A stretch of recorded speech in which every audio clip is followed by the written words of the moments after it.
গত 14 আগস্ট 2025 360 সীসা লাউঞ্জ নামক প্রতিষ্ঠানে একটি যুবককে ছুরিকাঘাতে হত্যা করা হয়।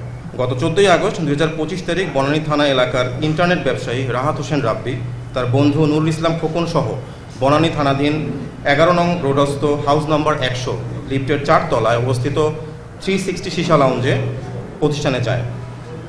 গত 14 আগস্ট 2025 তারিখ আনুমানিক ভোর 5:28 ঘটিকার সময় উক্ত ভবনের 4র্থ তলা থেকে সিঁড়ি দিয়ে নেমে দ্বিতীয় তলায় আসার সময় আসামি মুন্না এবং মাসুদুর রহমান হামজা ভিকটিম রাহাত হোসেন রাব্বির পথরোধ করে দাঁড়ায়। তখন ভিকটিম রাহাত মুন্নাকে চিনতে পেরে বলে যে, মুন্না তুই এখানে এই সময় কি করছিস? উক্ত কথা বলা মাত্রই ভিকটিম রাহাতের সাথে আসামি মুন্না এবং মাসুদুর রহমান হামজার তর্ক বিতর্ক শুরু হয়।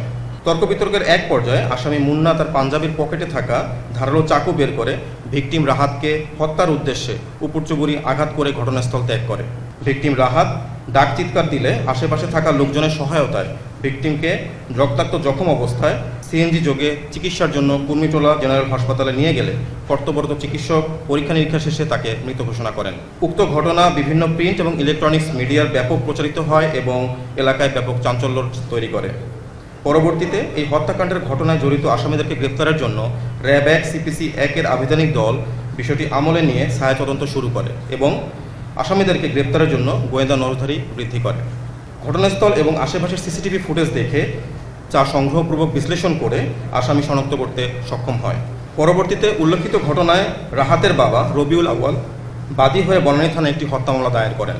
এরই ধারাবাহিকতায় 15 আগস্ট 2025 তারিখ র্যাব 1 CPC 1-এর আভিযানিক দল বিশ্বস্ত সোর্স ও তথ্য প্রযুক্তির সহায়তা জানতে পারে যে আসামি মাসুদুর রহমান হামজা বর্তমানে কুমিল্লা জেলার বরুড়া থানা এলাকায় আত্মগোপনে আছেন।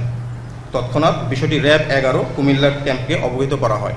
উক্ত সংবাদের ভিত্তিতে র্যাব 1 উত্তরা, ঢাকা এবং র্যাব 11 কুমিল্লা ক্যাম্পের যৌথ আভিযানিক দল সঙ্গীয় ফোর্স এবং অফিসারের সহায়তায় কুমিল্লা জেলার বরুড়া থানাধীন গামুরুয়া এলাকায় বিশেষ অভিযান পরিচালনা করে এবং আসামি হামজাকে গ্রেপ্তার করতে সক্ষম হয়। গ্রেপ্তারকৃত আসামি হামজাকে প্রাথমিক জিজ্ঞাসাবাদে সে জানায় ঘটনার সাথে জড়িত অন্য আসামি মুন্না তার আশেপাশে অবস্থান করছে। হামজার দেওয়া তথ্যের ভিত্তিতে আসামি মুন্নাকেও কুমিল্লা জেলার বরুড়া থানাধীন গামুরুয়া এলাকা হতে গ্রেপ্তার করা হয়। উল্লেখ্য যে বর্ণিত হত্যা মামলা রুজু হওয়ার পর অতি দ্রুততার সাথে উক্ত ঘটনার সাথে প্রত্যক্ষভাবে জড়িত আসামি মুন্না এবং হামজাকে গ্রেপ্তার করতে সক্ষম হয় র্যাপিড অ্যাকশন ব্যাটালিয়ন র্যাব 1। গ্রেপ্তারকৃত আসামিদ্বয়কে জিজ্ঞাসাবাদ এবং তাদের দেওয়া তথ্যের ভিত্তিতে র্যাব 1-এর আভিযানিক দল পুনরায় অভিযান পরিচালনা করে 16 আগস্ট 2025 আনুমানিক রাত 1 ঘটিকার সময় ডিএমপি ঢাকার মোহাম্মদপুর থানাধীন রাজিয়া সুলতানা রোড এলাকা হতে বর্ণিত হত্যাকাণ্ডে ব্যবহৃত একটি সুইস গিয়ার চাকু উদ্ধার করে। আসামি মুন্না এবং হামজাকে জিজ্ঞাসাবাদে আরও জানা যায় যে ভিকটিম রাহাতের সাথে আসামিদ্বয়ের দীর্ঘদিন যাবৎ বনানী সীসা লাউঞ্জে আসা যাওয়া এবং এর মাধ্যমে পরিচয় ছিল এবং সীসা লাউঞ্জের ভিতর আধিপত্য বিস্তারকে কেন্দ্র করে তাদের ভিতরে দ্বন্দ্ব চলমান ছিল।